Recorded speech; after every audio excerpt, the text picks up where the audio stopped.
கல்விக்கு பெருமை சேர்க்கும் மாணவமணிகளுக்கும்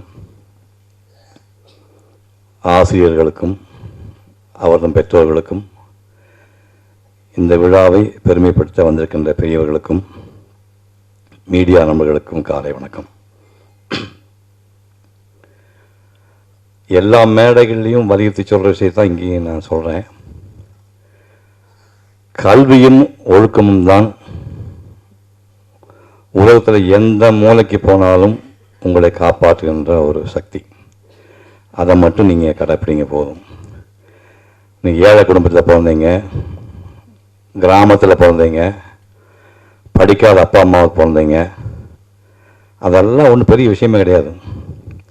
ஒரு 4 பேர் அந்த மாதிரி கல்யாணியா சொன்ன மாதிரி அரசு பள்ளிகளில் தான் படித்தவர்கள் ஏழை குடும்பத்தில் தான் பிறந்தாங்க, ஒழுக்கமாக இருந்தாங்க, நேர்மையாக இருந்தாங்க. இந்த 4 பேர் வாழ்க்கையை நீங்கள் புரிந்து கொண்டாலே போதும். கும்பகோணம் பக்கத்தில் பாபநாசம் இருக்குது.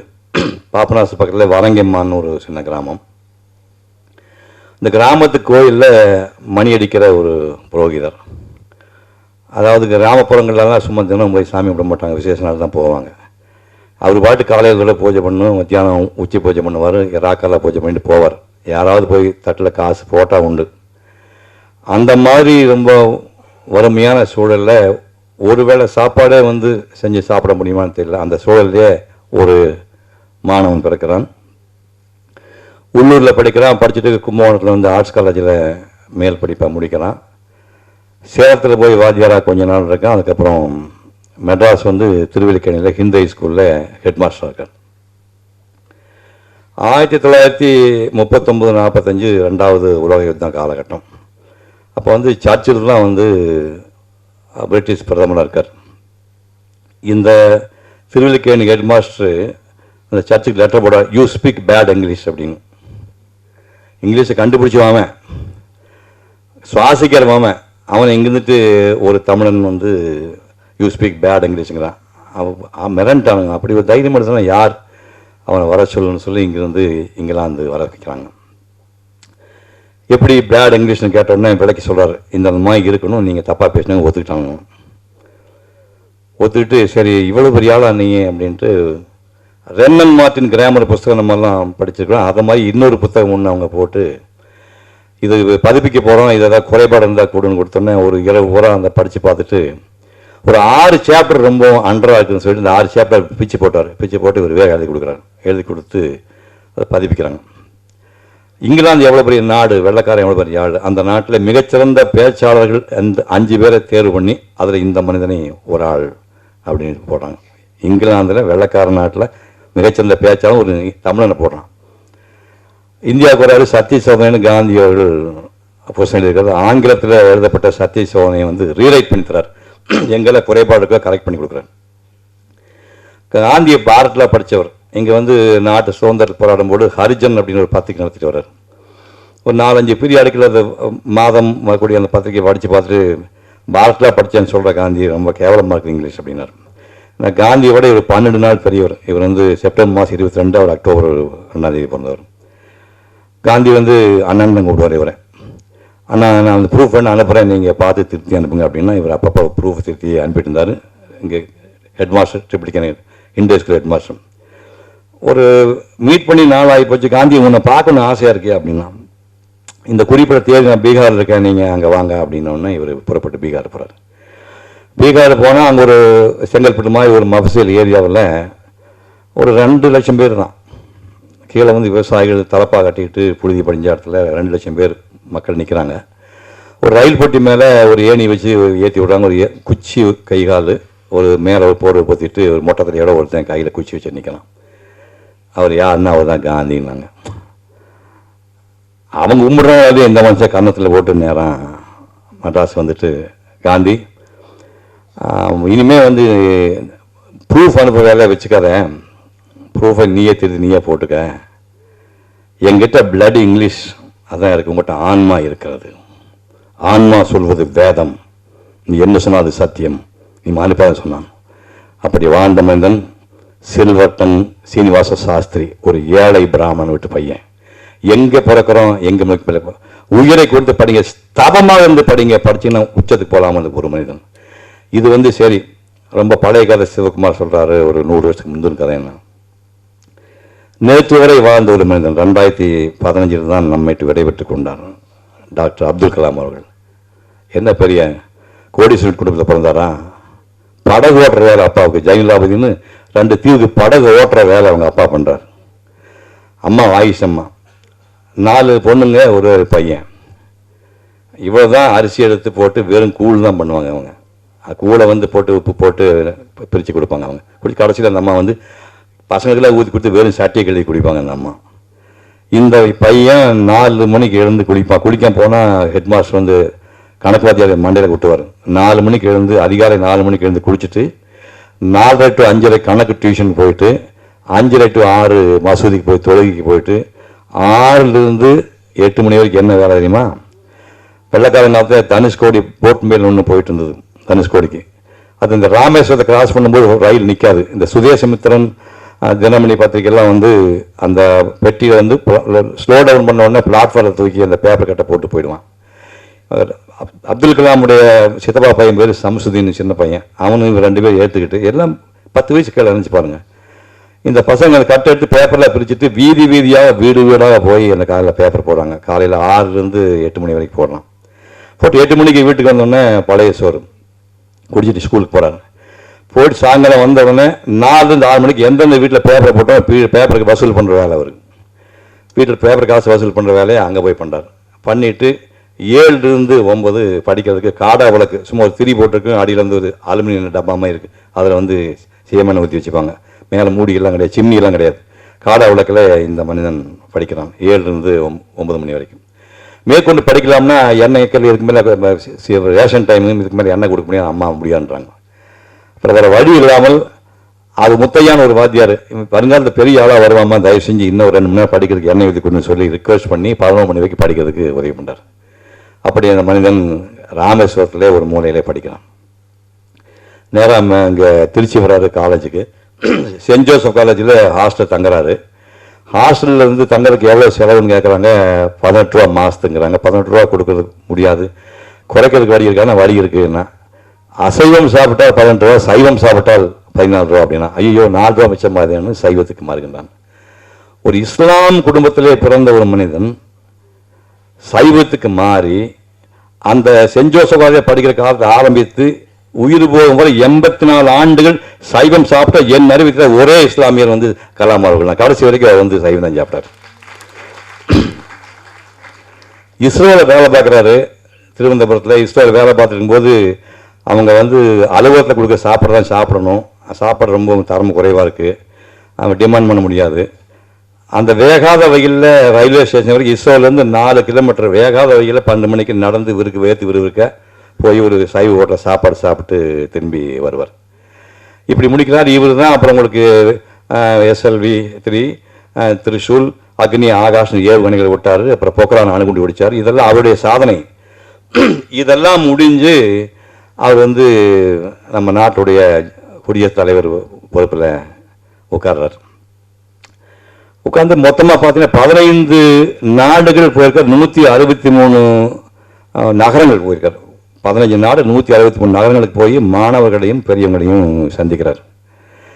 அப்படி நம்ம குஜராத் ஆனந்தம்னு ஒரு ஊர். அந்த ஊரில் வந்து ஒரு சின்ன கிராமத்தை இப்போ கல்யாணேஸ்வரன்ற மாதிரி பள்ளிக்கூடம் அந்த போய் பார்த்தா எல்லாம் பரடத்தடையால் குளிக்கிறதுக்கு தண்ணி வசதியும் கிடையாது. அந்த மாதிரி ஊரில் குழந்தைகள்லாம் படிச்சுட்டு இருக்குது. புரோட்டோக்கால்னு சொல்லி போலீஸ்லாம் ஓரம் கட்டிட்டு போய் அந்த பக்கம் தனியாக போய் குழந்தைகிட்ட போய் இந்தியாவோட எதிரியாக நீங்கள் யாரை பார்க்குறீங்கன்னு கேட்டாங்க. இந்தியாவோட எதிரிங்கிறது வறுமையும் நோயும் அப்படின்னு அந்த பொண்ணு சொல்லுது. ஒரு 10 வயசு பொண்ணு சொல்லுது. இப்படி போய் குழந்தை கட்டி பிடிச்சிக்கிறார். கட்டி பிடிச்சி இக்னைட்டட் மைண்ட்ஸ் அப்படின்னு ஒரு புஸ்தகம் எழுதுறாரு. அந்த புஸ்தத்துக்கு டெடிகேட்டட் டு ஸ்னேகா அப்படின்னு இந்த குழந்தை பேரை போடுறார். கற்பனை பண்ணி பாருங்க. 2006 வந்து ஜார்ஜ் புஷ் வந்து அமெரிக்க ஜனாதிபதி இந்தியாவுக்கு வராரு. இது வெள்ளைக்காரங்க வந்து கிபி 1600 முதல்ல இந்த கிழக்கிந்திய கம்பெனி ஆரம்பிக்குது. 1669 பம்பாய் பிடிக்கிறான். 1757 பூலித்தேவன் கூட இங்கே ராபர்ட் கிளை வந்து திருச்சியில் கொடி பறக்க விடுறான். 58 வந்து பூலித்தேவன் போகிறான். இப்படி வரிசையாக வரலாறு போகுது. சற்றவே 200 ஆண்டுகள் வந்து இந்த ராஷ்டிரபதி பவனில் போட்ட கார்பெட் இனிமேல் கார்பெட்டு பரமட்டாக இருக்குது. அவங்க வந்து பார்த்துட்டு சொல்கிறாங்க, இந்த ஜார்ஜ் புஷ் வராரு, இந்த ராஷ்டிரபதி பவனில் இருக்கிற கார்பெட்டை மூலம் பார்த்தினார்.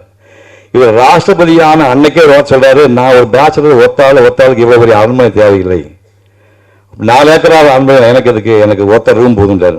அதெல்லாம் ஒரு சிங்கிள் ரூம் இதான் இவ்வளோ போதுன்னு சொல்லிட்டு அந்த ராஷ்டிரபதி பவனை யூஸ் பண்ண மாட்டேன்ட்டார். அந்த கார்பெட்டை பூரா மாற்றுங்கன்னு சொன்னார்.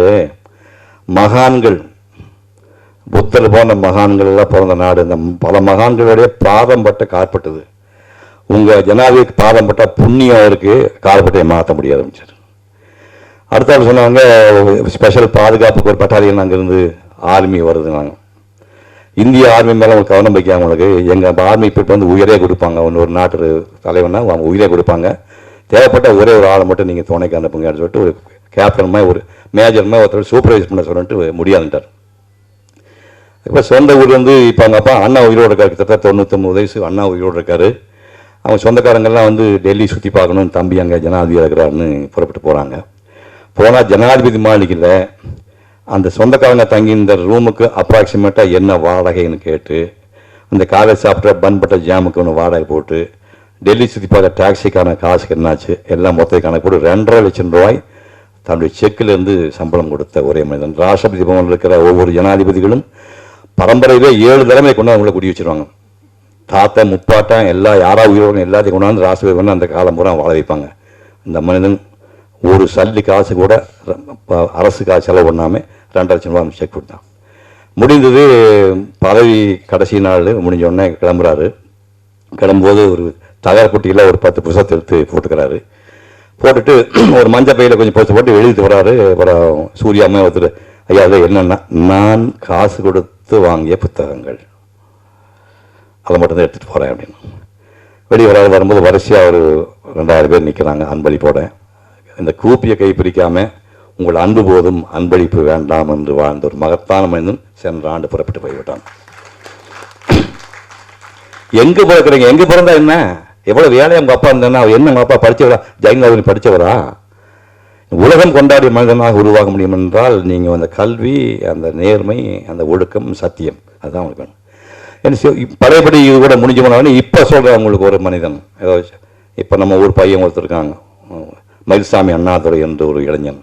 இன்னைக்கு அப்துல் கலாம் ஒரு வழியிலே பொள்ளாச்சி பக்கத்தில் வந்து இப்போ கோவை பொள்ளாச்சி பாதையில் கோதவாடின்னு ஒரு சின்ன கிராமம். அப்பா வந்து ஆரம்ப பள்ளி தலைமை ஆசிரியர், 5 குழந்தைங்க. அந்த குழந்தைக்கு ஒரு பையன், இந்த பையன் பள்ளிப்படம் முடிச்சுட்டு பொள்ளாச்சியில் ஹையர் ஸ்டடீஸு, கோயம்புத்தூரில் கல்லூரி மேற்படிப்பு படிச்சுட்டு சந்திராயன் 1 சந்திராயன் 2 அதனுடைய அடையாளமாக திட்டக்குழு தலைவராக இருந்த மனுஷன். மங்கள்யான் என்று 2016 செப்டம்பர் மாதம் விட்டு செவ்வாய் கிரக சுற்றுப்பாதைகளே நிலைநிறுத்திய ஒரு மகத்தான அந்த திட்டக்குழு தலைவராக உள்ள மயில்சாமி அண்ணாதுரை இந்த மண்ணிலே பிறந்தவன், தமிழ் மீடியத்திலே படித்தவன், அரசு பள்ளியிலே படித்தவன். ஞாபகம் வச்சுங்க, அரசு பள்ளி நாங்களாம் அரசு பள்ளியில் தான் படித்தவன் தான். அது கேவலமான விஷயங்கள் அங்கே படித்தோம். ஒரே பார்த்து சொன்னார், தமிழ் மீடியத்தில் படித்து திடீர்னு கல்லூரி போகிறவங்கள ஒரு திணறலாக இருக்காதுன்னா கொஞ்சம் அப்படித்தான் இருக்கும். நீச்சல் நம்ம கற்றுக்கிட்டோம், கிணத்துக்குள் நீச்சல் அடித்தா அந்த தண்ணி அலைப்பாயாது, அப்படியே செடியாக இருக்கிறதா அதில் கொஞ்சம் சின்ன சுகம் இருக்கும். ஆற்றுல நீச்சல் அடிக்கும் போது அந்த வெள்ளம் கொஞ்சம் பக்கம் இழுத்துட்டு போகும், அது கொஞ்சம் சமாளிக்க தெரியணும். ஸ்விம்மிங் பூல்லாம் ஏற்கனவே குளிச்சுட்டு தான் தண்ணிக்குள்ளே இறங்கணும், சிஸ்டம் மாதிரி தவிர அடிப்படை நீச்சல் தான் ஆகுது. அந்த அடிப்படை பெரிய சயின்ஸுக்கெல்லாம் பெரிய லிட்ரேச்சர்லாம் தெரிஞ்சுக்க அவசியம் இல்லை. ஆங்கில மொழியை அடிப்படை தெரிந்தால் எந்த பாடம் படிக்கலாம். அது என்ன உடனே ஷேக்ஸ்பியர் இருக்கணும், பெர்னாட் ஷா இருக்கணும் அவசியமே கிடையாது. அடிப்படை ஆங்கிலம் தெரிந்தால் இந்த பாடம்லாம் படிச்சுக்கலாம். அப்படி வந்து படித்து தாய் வழியில் படித்தால் சுய சிந்தனை உனக்கு வளரும் அப்படின்னு ப்ரூவ் பண்ண ஒரு மனிதன் நம்முடைய மயில்சாமி அண்ணாதுரை. அதுக்கப்புறம் இன்னொருத்தர் இன்னும் உயிரோடு இருக்கிறார், நம்மோடு வாழ்ந்து கொண்டார். சென்ற வாரம் ஒரு நிகழ்ச்சியில் பார்த்தேன், நீதிபதி சந்துரு.